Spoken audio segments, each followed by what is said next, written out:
Alright you lot, don't forget to give us a follow on Apple Podcasts or Spotify, and while you're at it, give us a 5-star rating. Trust me, it really does help us out. Should we talk about the cost cap, boys? No. Okay. So we're recording this straight after the race at Kota. Hopefully more information will be coming out soon. I know Christian Horner was saying in the press conference he hopes that this can get sorted before the end of the weekend. It clearly hasn't been. I think something I heard that on Twitter that I think because of Dietrich Mateschitz passing, I think that's kind of been pushed back a bit. Look, boys, where do we sit? Because we don't know. There's been all these rumours and leaks, and leaks proved to be somewhat true, not fully, because Aston. It was initially it was Aston Minor overspend, Red Bull Major. Then it was like, oh, actually no. The reality is Red Bull Minor, Aston Martin procedural. I guess what I want to ask is Christian Horner right to be as livid as he was in that press conference yesterday? Yeah. He's doing his job. Like, he's doing his job as always. He's protecting Red Bull. He's looking after his team. And he's gonna stand by them through whatever. Right? Like that's what he does. And he does it really, really well. That's what he's paid to do. Exactly. At the same time, all Zach Brown had to say was, "I didn't overspend." Like when Christian was going at him in that thing, he could have been like, "I didn't overspend." Well, Tom Clarkson's up because Christian had said about how complicated it was, and then he said, "Oh, to Yost and to Zach, like, how was it from your end?" And both of them, no problem. Yeah. Which, I mean, obviously they're going to say that as well. Yeah. You know what I mean? Because they're all playing the game. Everything's accounting and everything is a rounding error for those guys. But I'm pretty hardline with my opinions for like with this kind of stuff. Like same with drivers. I think that if you drivers in F1 should be the fastest 20 on the planet. The rules of the white line should be enforced at the white line. The rules of money being spent should be held at the final penny. Like you spend exactly within it. If you spend over it, like you get a hard penalty for it. All these things need hard penalties. Or what do you think is the hard penalty that you think is the right one? My biggest problem is I don't know, because in my head, I look back. I love rallying as well. I've watched rallying my whole life, and they have taken championships away from teams that have cheated. If we want to call it cheating, they've taken championships from people in the past. So could you take it last year away? I don't know if the teams want that. The teams want the future championships taken away, as we discussed on the previous broadcast. But like, I think that it needs to be harsh so that no one overspends. Because I think one of the reasons why, and I'm going to kind of point out to Zach Brown and McLaren specifically, one of the reasons why the team principals don't care too much about last year, forget about taking the championship away. Zach Brown's thinking the long term. I'm trying to make McLaren into a championship winning team in the next couple of years. So forget about what happened last year. I want this to affect Red Bull for the next 2-3 years, so it gives us the advantage in the long term. So I think that's why they're thinking of a big penalty that might affect them for the next 2-3 years, because that will give McLaren a benefit. They're playing catch up as well, so if they can make that catch up easier, but teams are going to always think of themselves, and I guess that's where we can listen to these team principals talking, but ultimately they've all got vested interests. I think it's one of them we have to try and look as fans and be objective and take the kind of names of the teams away, because I know there's a lot of sentiment around this because of how things ended last year.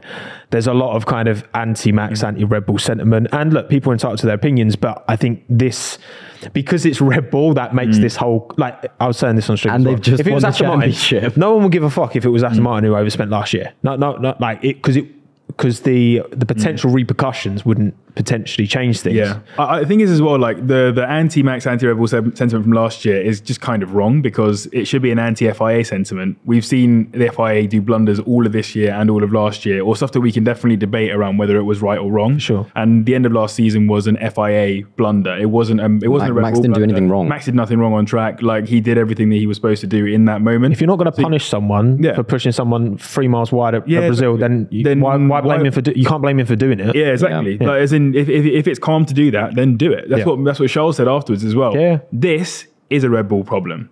This Red Bull have overspent. Yeah. That's not the FIA. Yeah. That's not anyone else. Now, the FIA has an opportunity here to be good and do their thing and actually say, right, like, we are the FIA. We're supposed to enforce the rules. I'm going to enforce the rules. It becomes an FIA blunder the moment they don't enforce these rules. And they're already on sketchy ground from last year, from Japan. Like, I mean, again, They put Eduardo Freitas on the sideline, said, you know, we're not going to forget about the rotating race directors. We're just going to have, I forget. Vitic. Yeah, Vitic. Vitic, yeah. So they're already on shaky ground. I think this is almost a little bit, I think this is a possibility for them to almost stamp their authority and get a bit more, I don't know what the right word is, but a bit more back, reputation, a bit more of their reputation back. Yeah, because so I mean, it's a big one. we've just been talking about the FIA constantly for the last 2 seasons. It feels pretty much. But obviously, what I specifically want to ask, I suppose, when I say about Christian Horner being as kind of angry as he was, because he's specifically, we saw in the press conference that happened yesterday, specifically around this whole like the definition of what you want to call cheating, because obviously there's maliciously, hiding payments and all that, and then there's always a conversation of intent in any sport, right? And that's what's riled Christian up. I also think, I think given the news that came out yesterday about Dietrich, I can understand why Christian would feel more of a responsibility, even more so than normal, to like defend his team. But also at the same time, like from what I've seen from this letter, the full letter hasn't been leaked, but BBC and Zach Brown hasn't directly said, but also the team principals were very quick to run their mouths when this was like a leak, Singapore. Tommo and Zach were going, Northo was in it. I mean, again, just remember that when other team principals, when other teams see a potential, almost like a little weakness, in Red Bull, they're always going to have this, so they're always going to get their little dig and everything. Always put their foot in it. Gunther Steiner said this, didn't he? He was like, no one cares that our car's similar to Ferrari unless we're doing well. Yeah. Well, so my I've been racing my whole life. My dad has always told me one statement that has stayed with me throughout that. I'd probably get it tattooed, which is excuses we don't want, results we do, right? In this instance, it doesn't matter whether you did it from negligence or actively, you have overspent. If I take it back to speed on the motorway, get caught by a Gatso, like one of those yellow cameras, they don't care. It's true. If I wasn't looking at my speedometer, and I was doing 80. No, I was doing 80. I wasn't paying attention. Or if I was like, nah, bro, I'm pinning it and I'm doing 80. Like either way. And this guy does pin it. Let's just say I've been in a car with him. Like he does not. I want to go on record and say that he does not do that. But officers of the law. But either way, like. You can't just be like, oh no, I didn't mean to. Yeah. I'm so sorry, FIA. Because then next year, as with all the TikToks that have been going around about like Mercedes misinterpreting the rules and having a rocket ship or like whatever next year, like, oh no, sorry boys, we screwed up. The way they've also there's been a lot made about the fact that the way they've overspent. It doesn't have anything to do with the car performance, but a Formula One team is all about those two cars. Any money, it doesn't matter if you're directly spending it on. You can be spending it on sandwiches, fine, but then that's still money from the cost cap, so that you're not spending it. Anyone who says like, oh, it was catering, it doesn't affect the car. Do you understand how maths works? Like, you've got a cost cap, and you can either put catering over the top of that, or R&D over the top of that, or whatever you want, wherever the line is, put whatever you fancy over that line. It makes sense. Yeah. Either way, they've overspent over the cost cap. Yeah. It doesn't matter. And there is a few. I think there was some other stuff as well in terms of like some of the R&D stuff. There was like a HMRC like rebate or something that they were supposed to get money back from the HMRC. I mean, all of this is boring like tax stuff, and they didn't. So, but again. I totally understand that frustration. There was also apparently a reclarification with the FIA about like spare parts, but the other teams were able to get around and that. This was a process as well. Like this wasn't like you just submit this is what Zach and Jos were saying. You don't just submit it at the end. This was a process. So for Red Bull, like for me, Red Bull have cocked up massively here. That they know it. I think they're just going on kind of damage limitation. And I mean, for me, I think as time's gone on, I've come more towards the more hardline stance with you. Like, even if you just overspend by a little bit, you just have to come down firm on it. And it might seem harsh, but I just think, like, I don't know, what punishment constitutes harsh? I don't think we can go back and take points away personally, not because of what happened in Abu Dhabi, but because I don't want to get to a point 10 months after every season, and hopefully they'll speed up this process, where potentially it's like you've won the championship but you might lose it in 10 months. I get it, but I don't that's my main issue with that. So I'm just like, and it's a big ballast. And the problem just is chuck that 100 kilos of dead lead in the bottom of it.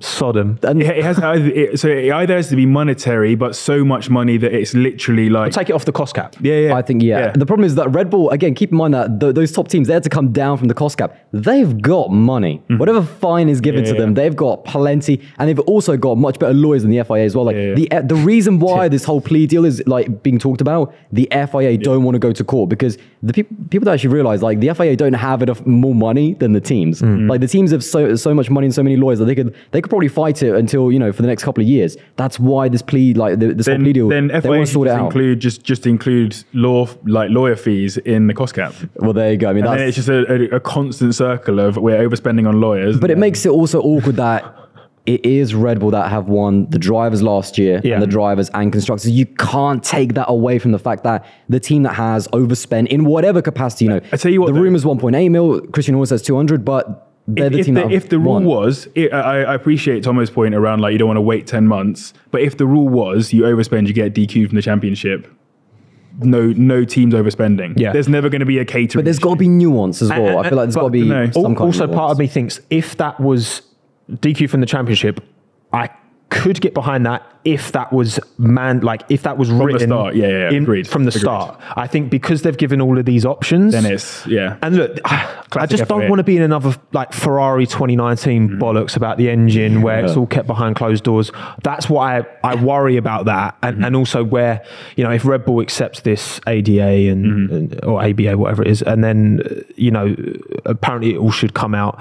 Like I just want to talk about racing cars at the end of the day, and it has felt like this is just another thing to add to the list. Like you said earlier, I think the FIA, have to take a good hard, and I hope, especially after Suzuka, because that was a sketchy weekend. They seem to have implemented things that seem to work at COTA in terms of the recovery vehicles, and they've added stuff. But I just think there's a lot more accountability, and I think as fans, we saw some like we've seen stuff like every weekend from fan behaviour that like we don't all like, right? Enough like you got fans like screaming and shouting like cheater at Max and Checo, which at the end of the day, like I just think that's like not their behaviour personally. Max did the talking on the track. The drivers, the drivers are there to drive the car. Like if you got an issue with team, whatever. But I think that lack of transparency from the FIA is yet another reason to be like. And also the one thing that I do feel sorry for when it comes to Red Bull, that information in whatever capacity should not have been leaked from the FIA. Point. How the fuck did that leak?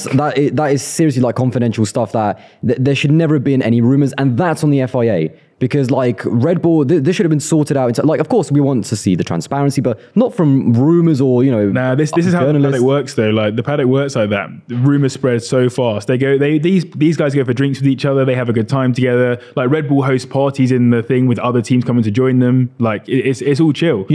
Someone's been slipping something in the FIA's drink. Because I think once the FIA tell Red Bull, we think you've overspent by 1.8 mil or whatever it is, then it'll probably leak. So I think you just go public with that. At the start, I was like, well, what's the point in telling Red Bull? But then I guess you have to kind of account for a period where they can kind of come back and debate it or whatever. But I think when that news is just within the FIA, I don't think that there's an excuse for that getting out. And also, what Christian Horner has hated is the fact that the numbers, we still don't actually know what the number is. Like now, some more credible, sources and credible, organizations have said that it's $1.8 million, but Toto Wolff said that it was a major breach in, that it was a lot of money in Singapore. Then apparently it might have been £200,000. Then apparently made like 1.8. So we don't even know what the number is. I get why Christians are not like Toto was like saying things that are now known to not be true. He never said Red Bull though, did he? I guess he was maybe careful with his words. But it's just like that Zach Brown letter. Like, yes, he didn't say Red Bull cheated, but he said, if you breach the cost cap, that constitutes cheating. These team principals know what they're doing. I would say cutting a corner is cheating, right? Spending too much money is cheating. You know cutting corners, don't we all know that.